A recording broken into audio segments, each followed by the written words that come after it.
The Writers Guild of America and studios are expected to resume negotiations tomorrow. This is the first time the two sides have sat down together in a month. And this comes as many talk shows are reversing plans to return without the striking writers. Real Time with Bill Maher on HBO and the Drew Barrymore Show here on CBS, which we should note is owned by our parent company, Paramount Global.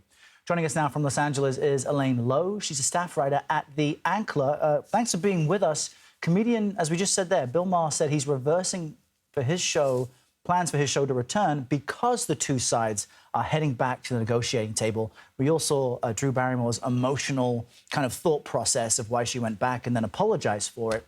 In your view, does it seem as if a deal might be in sight, or is that a little too hopeful?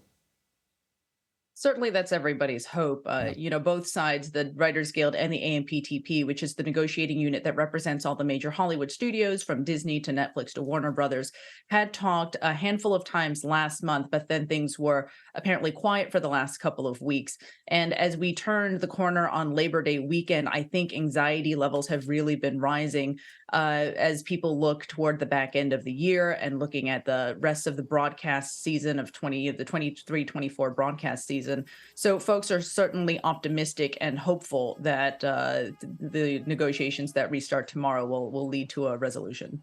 Even if an agreement is reached soon, there is still some damage already done from the months-long strike, from, networks like CBS having to change their schedule to lean on specials, game shows and reality shows more. But talk to me about what the impact the length of this strike has had already and what it will continue to have. So the Writers Guild strike has been going on 4.5 months now. The SAG-AFTRA strike is going on 2+ months.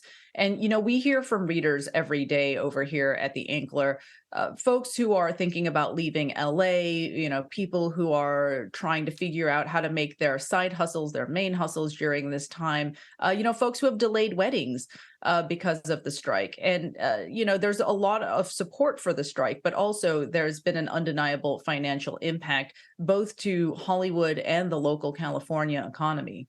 Seems like you're pointing to a real psychological effect of all of this. I mean, so much of what's done in Los Angeles is creative, and it's a process, and it's a teamwork effort. And you're right, there's a lot of folks who don't make a lot of money that are really impacted by this. I'm wondering if you feel that there has been somewhat of a shift. I mean, we're seeing labor strikes in all sorts of sectors, but a specific shift in Hollywood that has made it less of an attractive place to work.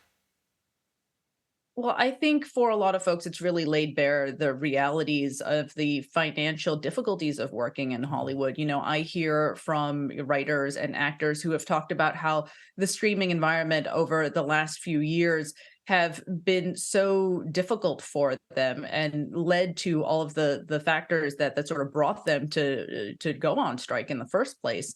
There are support staffers, there are, hair and makeup folks, a lot of different sectors of crew who have also been impacted by this strike and, are feeling it. But at the same time, when I go out on the picket lines and I talk to people that are continuing to show up every day, there's largely still very broad-based support for the strike. All right. Elaine Low, thank you very much. Thanks for having me.